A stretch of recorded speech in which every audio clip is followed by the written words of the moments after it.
Siema, tu Wahacz. Citroen jest marką, która kojarzy się z nieoczywistymi rozwiązaniami motoryzacyjnymi eksperymentami. W przypadku nowego flagowego modelu, czyli C5X, Francuzi znowu poszli swoją drogą. Sprawdźmy z jakim skutkiem. Tak jak napisałem w tytule tego filmu, premiera Citroena C5X byłaby moim zdaniem bardziej udana, gdyby model ten pojawił się na rynku trochę wcześniej i wynika to z zaostrzających się norm emisji spalin, które spowodowały, że raptem po kilku miesiącach od premiery wyleciał z oferty silnik benzynowy 1.6 PureTech 180 koni, a pod maską nigdy nie był przewidziany żaden diesel. Oznacza to, że w gamie został wyraźnie niepasujący do tego auta czy to charakterem, czy dynamiką trzycylindrowy 1.2 PureTech 130 koni, a także droższa od niego o 51 tysięcy złotych hybryda plug-in mająca 225 koni mechanicznych, którą dostałem do testów i nie ma tu obecnie niestety nic pomiędzy pod kątem osiągów i ceny i jest to duży minus testowanego modelu. A szkoda, że tak się stało, bo ogólnie Citroen C5X to naprawdę ciekawe auto, chociażby ze względu na wygląd, ponieważ Francuzi, jak na współczesne i zdominowane przez crossovery czasy, odważnie podeszli do tematu i stworzyli napompowanego liftbacka z oryginalnie podniesionym tyłem. Do tego mamy wyraziste detale w postaci np. przedniego pasa i efekt końcowy jest naprawdę udany, to znaczy C5X nie jest moim zdaniem takim typowo ładnym samochodem, bo np. linia boczna obiektywnie do najzgrabniejszych nie należy, ale te wszystkie oryginalne pomysły tworzą całość, która przyciąga wzrok i ma bardzo dużo uroku. W bogatszych wersjach auta pojawiają się 19-calowe felgi i trochę więcej chromu. Wnętrze jest trochę spokojniejsze stylistycznie niż nadwozie i tutaj Citroen nie eksperymentował, tylko postawił na ewolucję projektu deski rozdzielczej z nowej C4, tylko w kilku miejscach kabinę trochę uszlachetnił, jeśli chodzi o kształty. Efekt końcowy jest moim zdaniem bardzo przyjemny dla oka, ale najważniejsze tutaj są nowe rozwiązania funkcjonalne. Mam tu na myśli chociażby fizyczny panel klimatyzacji. Przez kilka lat Citroen forsował obsługę tego modułu za sprawą menu w systemie inforozrywki. Teraz mamy powrót do tradycji z korzyścią dla ergonomii. Mamy też tutaj debiut nowego systemu inforozrywki, takiego jak w innych świeżych modelach z byłej grupy PSA i jest to ogromny krok naprzód względem tego, co było kiedyś, ponieważ stary system był no właśnie stary i było to coraz bardziej widać. Im droższy samochód, tym bardziej raziło to w oczy, a teraz mamy zupełnie odświeżone rozwiązanie, które chociażby lepszy użytek robi z ekranów domowych, które można sobie w łatwy sposób personalizować. Mamy estetyczny interfejs, też całość bardzo szybko działa, jeśli chodzi o logikę wszystkich menu, tego typu spraw. To jest ok. Może tutaj te kategorie mogłyby być trochę lepiej pogrupowane, ale ogólnie nie ma problemów, aby się w tym wszystkim połapać. Jest też Android Auto i Apple CarPlay bezprzewodowo. Ogólnie w końcu jest tak jak trzeba i mam nadzieję, że ten system będzie trafiał regularnie też do innych modeli. Zegary C5X ma malutkie i chociaż dostęp do najważniejszych informacji jest na nich ok, a też można sobie przełączać różne widoki z różnymi zestawami danych, to nie jestem fanem tego rozwiązania, ponieważ są one po prostu zbyt małe jeszcze w jakimś modelu typu C3 pasowałyby bardziej, ale we flagowym C5X no wygląda to trochę niepoważnie. Co mi się podoba, ustawiając informacje, które znajdą się na zestawie wskaźników, od razu można też dostrajać, co będzie w każdej kompozycji na ekranie przeziernym. Od wersji Shine on występuje, dzięki czemu przełączając się po tych zestawach informacyjnych na zegarach, od razu też modyfikuje się, tak aby było najlepiej dopasowane do naszych potrzeb, to co będzie się pokazywało na przedniej szybie. Bezpośrednio na przedniej, warto doprecyzować, wyświetlacz jest kolorowy i oferuje wysoką jakość. Jeszcze w temacie ekranu przeziernego dopowiem, że jeśli akurat sterownik lusterek nie obsługuje tych lusterek, tylko jest w położeniu neutralnym, to tak można regulować wysokością head-upa, co jest fajnym i pomysłowym drobiazgiem. Widoki na zegarach przełącza się wciskając lewą manetkę. Z lewej strony już na kierownicy mamy przyciski odpowiadające za obsługę aktywnego tempomatu. Z prawej steruje się systemem audio oraz telefonem. Rozmieszczenie tych przycisków jest wygodne, znacznie lepsze niż w trochę starszych modelach Citroena. Nowy sposób obsługi kompleksowo debiutuje w gamie modelowej Citroena właśnie w C5X, bo wcześniej co prawda część rozwiązań zastosowano już w nowej C4, ale system multimedialny pozostał tam jeszcze stary. Tutaj już żadnych półśrodków nie ma i bardzo mnie to cieszy, bo w pozostałych Citroenach, a zwłaszcza w bliźniaczych, bardziej prestiżowych DS-ach przestarzałe multimedia zawsze raziły mnie w oczy, a C5X w sumie jest optymalnym modelem, aby wprowadzić te nowości, ponieważ jest to flagowy i najdroższy model obecnie Citroena i przez najdroższy najtańszy, rozumiem cenę wyjściową na poziomie 161 350 zł za wersję FIL i wspominany już silnik 1.2 PureTech 130 koni. FIL oferuje jednak moim zdaniem zbyt skromne wyposażenie, aby się na nie zdecydować, kupując i tak nie tanie wyjściowo model, bo co prawda mamy spodziewane systemy bezpieczeństwa tam, dwustrefową klimatyzację, światła LED, 10-calowy ekran środkowy czy 17-calowe felgi aluminiowe, ale brakuje chociażby aktywnego tempomatu, kamery cofania czy więcej niż jednego portu USB. FIL Pack droższy o 12 000 zł te najbardziej zwracające uwagę braki eliminuje, przy czym jeśli myślałbym o C5X dla siebie, to pewnie celowałbym już w drugą od góry wersję Shine za minimum 183 350 zł, bo tam dochodzi już ekran przezierny na szybie, 19-calowe felgi, kontrola martwego pola i ruchu poprzecznego czy podgrzewana kierownica. Testowany Shine Pack występuje wyłącznie w wariancie hybrydowym i w nim dochodzą już większe bariery, jak elektryka foteli, klapy bagażnika czy elementy ozdobne. Shine Pack zatem niezbędny nie jest, ale i tak jest to odmiana tylko dla największych entuzjastów C5X, ponieważ wraz z hybrydą mówimy tutaj o cenie w okolicach 250 000 zł, a po lekkim doposażeniu egzemplarza, który dostałem, o dokładnie 253 000 zł, co oznacza, że testowany Citroen zestawiany może być z modelami segmentu premium. Myśląc o mniejszej kwocie, można zapolować jeszcze na egzemplarz ze 180-konną benzyną w wersji Shine za około 185 000 zł i ile tyle kosztujący Citroen C5X wyniósłby w leasingu operacyjnym, powiem na przykładzie oferty partnera Wahacz TV, czyli firmy Carlis Polska. Przechodząc na kwoty netto, weźmy 20% wpłaty własnej, czyli 27 179 zł, 4-letni okres leasingu i wykup końcowy 30%, co daje 40 769 zł i wtedy miesięczna rata to 2147 zł. Link do oferty umieściłem w opisie filmu, a wchodząc na stronę Carlis Polska znajdzie się też inne modele, również w wynajmie długoterminowym. Układ hybrydowy w C5X to standardowe rozwiązanie stosowane w markach byłej grupy PSA i oznacza to obecność pod maską silnika benzynowego 1.6 PureTech generującego 180 koni mechanicznych, który po wsparciu jednostki elektrycznej na przednie koła przekazuje 225 koni mechanicznych. Dostajemy tu też akumulatory 12,4 kWh, które po naładowaniu do pełna i jeździe w Warszawie i okolicach pozwalały mi pokonać tylko w trybie elektrycznym około 50 km, co jest niezłym wynikiem i też nie trzeba wtedy ostrożnie obchodzić się z pedałem gazu, bo o ile ostro się go nie wciska, to można normalnie podróżować bez wybudzania jednostki spalinowej. Citroena C5X ładować można prądem zmiennym przy pomocy kabla typu drugiego z mocą albo 3,7 kW w standardzie, albo 7,4 kW dopłacając 1800 zł, przy czym przez dosyć niewielkie akumulatory nawet wolniejsze ładowanie przez noc w swoim garażu powinno być wystarczające. Korzystając z miejskiej infrastruktury przy słabszej ładowarce pokładowej proces ten trwał około 4 godzin. Zasięg oferowany przez testowany model przydaje się głównie jeżdżąc po mieście i okolicach, bo w trasie procenty szybko spadną do zera i wtedy wypada C5 traktować jako zwykłą hybrydę. Zapewnia ona wtedy takie przyspieszenie od 0 do setki.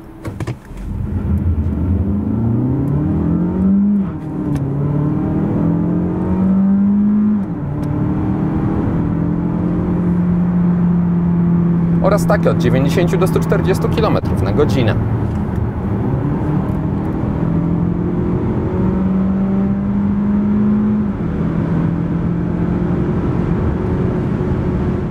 Porcja energii na kryzysowe sytuacje w akumulatorach pozostaje, nawet gdy komputer wskazuje inaczej, dzięki czemu po wciśnięciu gazu czuje się lekką i natychmiastową reakcję układu elektrycznego i dopiero gdy silnik spalinowy wkręci się na obroty, to auto zaczyna bardziej wyrywać do przodu, ale dzięki obecności elektryka cały proces jest dodatkowo upłynniony i zwłaszcza w mieście szybka reakcja się przydaje, na przykład włączając się do ruchu. Benzyna aktywuje się wtedy jednak dosyć wcześnie, bo przy około 25 km na godzinę, a jadąc szybciej trzeba z grubsza utrzymywać prędkość, aby pozostać trochę w trybie elektrycznym, bo nawet lekkie przyspieszanie szybko budzi spalinowca. Wciąż jednak pokonanie części dystansu tylko na prądzie pomaga w zmniejszeniu zużycia paliwa i w Warszawie średnio samochód spalał mi 6 litrów na 100 km. Poza miastem silnik benzynowy musi brać więcej na siebie i na zwykłych drogach z limitami 90 km na godzinę zużycie paliwa wynosiło też około 6 litrów, na drogach ekspresowych rosło do 7 litrów, a podróż po autostradzie przekładała się na okolice 8 litrów. Są to zatem wyniki niezłe jak na ponad 200 koni i duży samochód, ale bez dostępu do swojego gniazdka i częstego ładowania wynosząca 50 000 złotych więcej cena zakupu hybrydy plug-in jest jeszcze trudniejsza do ekonomicznego uzasadnienia. Bardziej może przekonywać w testowanym modelu większa moc i o ile uważam, że 130 koni może być tutaj po prostu za słabe, to też 225 koni mechanicznych jest przesadzone w drugą stronę, ponieważ C5X nie jest samochodem, który zachęca swoim charakterem do ostrego przyspieszania czy ryzykownych manewrów, a przy normalnym stylu podróżowania trochę mniej mocy by tu wystarczyło, zwłaszcza w dieslu. Zapewnił też by on pewnie lepszy zasięg, bo w hybrydzie przez zmniejszony bak do 43 litrów można liczyć na około 500 km. W każdym razie, oceniając dynamikę tego, co dostałem, to układ hybrydowy gwarantował mi dobre osiągi, bo chociaż ma on dosyć płynną charakterystykę przyspieszania bez ostrych reakcji i przez to auto sprawia nawet wrażenie trochę słabszego niż sugerowałaby to moc, to jednak przyspieszanie jest takie jak trzeba i daje poczucie bezpieczeństwa podczas jazdy. Też styl pracy skrzyni wypada pozytywnie, ponieważ 8-stopniowy automat płynnie zmienia biegi i robi to też całkiem szybko przy takich normalnych zastosowaniach, np. redukcjach, zatem do auta tego typu jest to dobrze dostrojony mechanizm. W trybie sportowym za to podczas ostrego przyspieszania pojawiają się szarpnięcia w formie takich powiedzmy kopnięć przy zmianie biegów i niewykluczone, że taka była koncepcja twórców, aby było bardziej rasowo, bo w innych trybach tego nie ma, ale efekt jest dyskusyjny, bo C5X nie został do takiej jazdy stworzony, tylko do płynnego i trochę leniwego pokonywania kolejnych kilometrów. Jako krążownik na dłuższe trasy radzi sobie moim zdaniem świetnie ze względu na wysoki poziom komfortu, jaki oferuje. Mamy tu bowiem do czynienia z typowym francuskim podejściem do neutralizowania nierówności i samochód reaguje na nie w bujający się sposób, co w połączeniu z miękkim wybieraniem też małych dziur daje wyróżniającą się izolację kabiny od gorszej jakości nawierzchni. Pomagają w tym stosowane w Citroenach od jakiegoś czasu progresywne ograniczniki hydrauliczne, które mają zmiękczać reakcję amortyzatorów i w testowanym modelu zostały one jeszcze wsparte adaptacyjnością, przy czym różnice nie są ogromne i bez względu na ustawienia jest bardziej miękko. Miękkie i wygodne są też fotele, które mają jedynie symboliczne wyprofilowanie boczne i mogłyby mieć co prawda dłuższe siedzisko, ale wciąż ich projekt jeszcze dobitniej pokazuje, z jakim autem mamy do czynienia. Układ kierowniczy stawia w C5X niewielki opór, który jak na mój gust jest zbyt mały, ale ze względu na wygładzenie reakcji samochodu nie wpływa to negatywnie na bezpieczeństwo, tylko po prostu jeszcze bardziej zachęca do neutralnej jazdy, do jakiej testowany Citroen został stworzony. Taka charakterystyka nie jest jednak okupiona poczuciem powiedzmy gumowatości reakcji, więc auto prowadzi się przyjemnie. Wyczuwalność C5X do przodu jest dobra, mamy tutaj maskę widoczną bezproblemowo z perspektywy kierowcy, frontowa szyba nie jest mocno opadająca, też jest krótkie podszybie, no i siedzi się w tym samochodzie wyjściowo dosyć wysoko, nawet przy fotelu w najniższym położeniu, widoczność na boki też jest ok. Najgorzej jest, gdy się spojrzy do tyłu, ponieważ tam mamy po pierwsze masywny słupek, a po drugie tylną szybę, która jest wysoko poprowadzona, niezbyt duża, no i za nią znajduje się jeszcze trochę samochodu. Nie da się tak po prostu patrząc do tyłu ocenić, ile dokładnie. Z kamerą cofania wjeżdżanie gdzieś tyłem da się jednak jakoś ogarnąć. W testówce mamy jeszcze bardziej rozbudowane rozwiązanie, widok 360 stopni. W końcu mamy 4 realne kamery, nie tak jak w innych Citroenach było dotychczas, że były tylko kamery z przodu i z tyłu, a te boczne to były symulowane przez komputer obrazy. Teraz jest wszystko tak jak należy. No i też te kamery oferują znacznie lepszą jakość. Ona wciąż nie jest idealna gdzieś tam po bokach pod kątem szczegółowości, no ale jest to znacznie wyższy poziom niż to było dotychczas.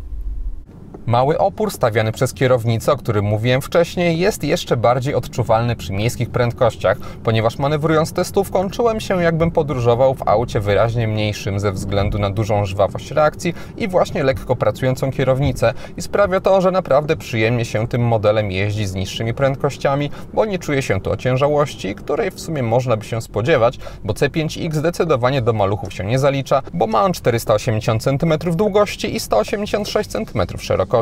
Wrażenia w mieście poprawia jeszcze niewielki, jak na takie nadwozie, promień skrętu. W górnych częściach deski rozdzielczej oraz drzwi w C5X mamy miękkie tworzywo o standardowej fakturze. Ciekawiej wypadają wstawki trochę niżej, ponieważ tam mamy już bardziej taki wyszukany wzorek i prezentuje się to naprawdę przyjemnie dla oka, zwłaszcza w połączeniu z zastosowaną kolorystyką. Też ciekawym drobiazgiem jest niejako logo Citroena wyszyte na drzwiach. Podłokietniki na tych drzwiach są odpowiednio miękkie. W dolnych partiach kokpitu mamy twarde materiały, które nie wyglądają przesadnie plastikowo, no i też są w takich miejscach te twarde wstawki, że nie zwracają za bardzo uwagi. Zwraca za to dużo fortepianowej czerni na tunelu środkowym. To moim zdaniem prezentuje się kiepsko. Na szczęście nie ma jej aż bardzo dużo tutaj, tylko mamy boczki obszyte, też schowek, więc jakoś się to równoważy. No ale wciąż nie jestem tego zwolennikiem. Nie mam za to zastrzeżeń do tego, jak zostały wykonane i jak działają detale. Też spasowanie jest tutaj bardzo dobre, nic nie trzeszczy, więc ogólnie jakościowo samochód poza tunelem środkowym trzyma wysoki poziom, chociaż też biorąc pod uwagę ceny samochodów w wersji hybrydowej, jakiegoś wielkiego przepychu nie ma. Pilot obsługujący system dostępu bezkluczykowego ma standardową, stosowaną od lat w Citroenach bryłę, co oznacza, że jest on trochę za gruby jak na mój gust, ale przez obłe kształty i nieprzesadzone inne wymiary i tak jest ok. Całość sprawia wrażenie bardzo solidnej. Mamy też tutaj zastosowany dobrej jakości czarny chropowaty plastik. Dekoracyjne oświetlenie w kabinie C5X pojawia się od wersji Shine. Nie ma tutaj takich wyrazistych elementów, np. LEDowych pasków na wierzchu. Są one lekko zakamuflowane, ale i tak efekt ich działania jest odpowiednio widoczny i moim zdaniem gustownie się to wszystko prezentuje. Niestety nie można modyfikować kolorystyki tych dodatkowych elementów, a jedynie intensywność świecenia. Te kolory są tam zawsze białe, tak samo jak na przyciskach i na przełącznikach, co tworzy tutaj neutralny, co prawda, nastrój, taki, który nikomu nie powinien przeszkadzać, ale trochę moim zdaniem zbyt neutralny nawet i gdyby można było sobie wybrać jakąś barwę, to byłoby po prostu ciekawiej. Przednie światła C5X mają kształt nawiązujący do ostatniej litery nazwy tego modelu za sprawą wyprofilowania segmentów do jazdy dziennej, które połączone są z kierunkowskazami. Wygląda to bez dwóch zdań wyraziście. Diodowe boczne kierunkowskazy ulokowane są w lusterkach i skierowane do góry. Jest to element zunifikowany z nowymi Peugeotami i Oplami. Z tyłu też inspiracja literą X jest obecna, a całe oświetlenie w testowanym modelu bez względu na część nadwozia oparte jest o LEDową technologię, przez co C5X prezentuje się po zmroku odpowiednio nowocześnie, no i też naprawdę ciekawie moim zdaniem, tak jak można oczekiwać po takim modelu. Światła LED w C5X są zwykłym statycznym rozwiązaniem opartym dodatkowo o błyśniki, a nie soczewki, co powoduje, że precyzja odcinania stref jasnych od ciemnych jest tutaj przeciętna. Moc świecenia wypada ok i ogólnie światła trzymają przyzwoity poziom, ale we współczesnych czasach we flagowym samochodzie za ponad 200 000 złotych brak jakiejkolwiek adaptacyjności i umieszczenie świateł wspólnych z najtańszymi modelami w gamie to nieporozumienie i wyraźna wada.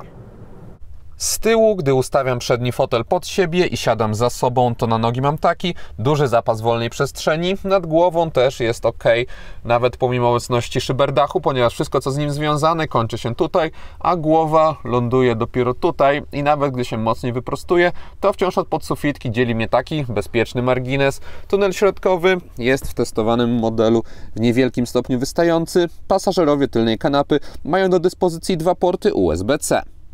Z przodu mamy kolejne dwa USB, one również są w standardzie C. Szkoda, że chociaż jedno czy dwa złącza nie są w standardzie A. Chociaż na pierwszy rzut oka wygląda, jakby one były w standardzie A, ale niech Was nie zwiedzie, to są tylko takie obramówki, może Citroenowi jakiś ze starych modeli za dużo ich zostało. W środku jest jednak mniejsze USB-C. Tylna kanapa wyposażona została w rozkładany podłokietnik. Bagażnik hybrydowego C5X ma 485 litrów pojemności, o 60 mniej niż wariantu tylko benzynowego. Kufer ma bardzo niski próg załadunkowy, duży otwór oraz też dużą regularność kształtów. Z prawej strony jest w nim obecna niewielka kieszeń w nadkolu, z lewej z kolei spotkać można gniazdo 12V, a po obu stronach mamy dźwignię do łatwego składania oparć tylnej kanapy. Pod podłogą jest jeszcze płytki schowek. Złożenie drugiego rzędu siedzeń oznacza 1580 litrów dostępnej przestrzeni, oparcia lekko tylko się unoszą. Podsumowując, Citroen C5X to model, który bardzo mi się spodobał, głównie ze względu na typowo francuskie podejście do tematu komfortu i to, że zostało ono zaimplementowane w mniej sztampowym nadwoziu niż kolejny crossover. Też multimedia, które są nowe, to ogromny krok naprzód, ale problemem jest tutaj paleta silników, w której po prostu brakuje trochę mocniejszej, ale wciąż rozsądnej cenowo jednostki napędowej pokroju 1.6 180 koni, bo hybryda plug-in cenowo wchodzi na półkę, gdzie nawet pomimo tego, że C5 C5X jest ogólnie udanym modelem, to konkurencja np. z segmentu premium robi się dla niego bardzo poważna. Też brak idealnego do auta tego typu silnika diesla czy podwyżki o kilkanaście tysięcy złotych względem 2022 roku nie pomagają, zatem tak jak mówiłem na wstępie, szkoda, że model ten nie pojawił się w trochę bardziej przyjaznych dla spalinowej motoryzacji czasach. Jeśli jednak dla kogoś któryś z obecnie oferowanych silników będzie ok, to C5X w innych aspektach powinien spełnić oczekiwania fanów komfortowych samochodów. I to wszystko, co przygotowałem o C5X. Dziękuję za uwagę i mam nadzieję, że jego test się podobał. Jeśli tak było, zachęcam do dania temu filmowi łapki w górę. Będzie mi z tego powodu bardzo miło. Zainteresowanym przypominam o Carlis Polska i ich ofercie. A jeśli ktoś nie ma, to zapraszam również do subskrypcji kanału, ponieważ kolejne materiały na Wahacz TV pojawią się już wkrótce. Na razie!